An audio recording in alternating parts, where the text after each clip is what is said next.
Wayfair's luxury brand Perigold is going big in Florida with its new store debut.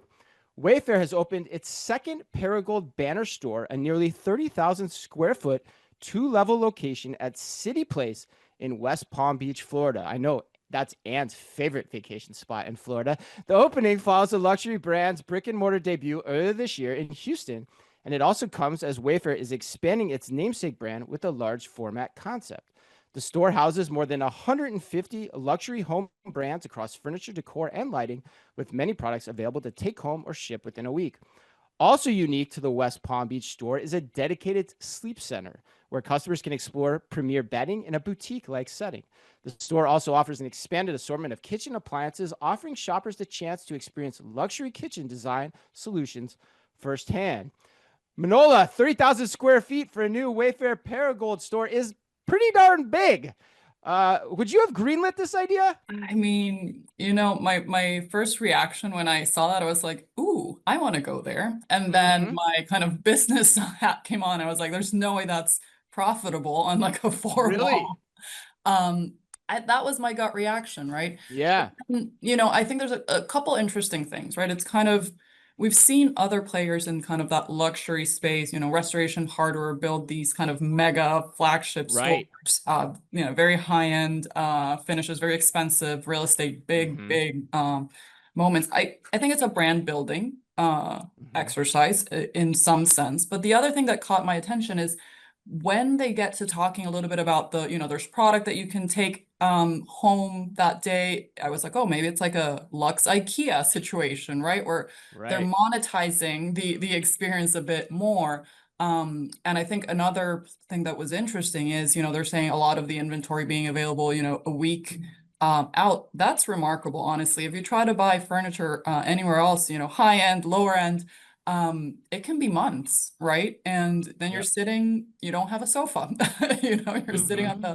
on the ground for a long time. So I first I want to go check it out. Second, maybe they are, able to make it profitable with this mix of, in stock product that you can take home or product that is quick turn and people are shopping and needing these pieces of furniture and sometimes it's like if I can get it you'll change your mind and buy it there.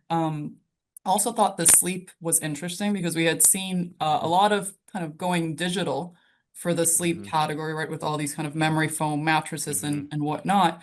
But the more traditional sleep category is pretty neglected, right? It's hard to, there's not that Yep. many places to go find a mattress, and it's a big ticket item. So I think, it maybe I would have greenlit it. Yeah, it's I was Yeah. Okay. sold Okay. on it. Coming back around. Coming back I around. came Okay. back around. Yeah, you're bringing up some interesting points on the scale side of things too. But so I'm curious because you mentioned it when you first looked at the pictures in the article. Did you immediately think, "Wow, this is kind of like RH-esque, Restoration Hardware-esque in terms of what they're going for"?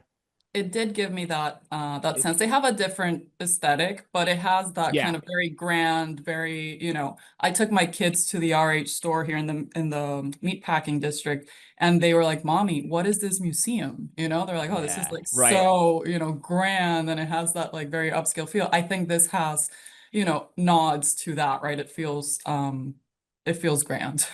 Right. Right. Right. Okay. Got it. And did you feel that way too? And what was your take? I I keep going back and forth on this one. I mean, I feel like on one hand, I like that this is really bringing a marketplace of brands together in one store. It's independent retailers like Blue Dot, one of my favorite furniture designers. Like it's giving me the opportunity to see a vignette in a furniture store that's pulling from a lot of smaller, like sometimes D2C brands in one spot. So I liked that component of it. But I think if I was Wayfair, I think that especially in West Palm Beach, like you're sitting on rows and rows and rows of high-end luxury furniture stores like RH, like Manola's talking about.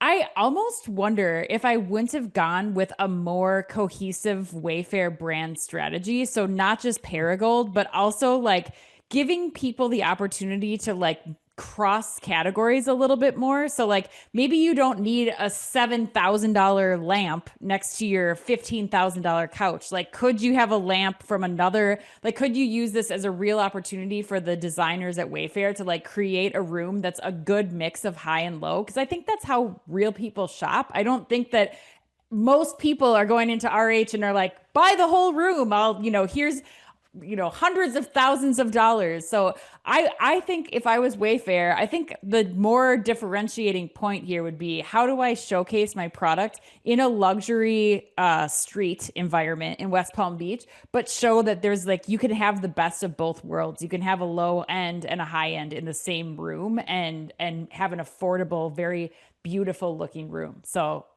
I think I would have gone beyond just the one brand.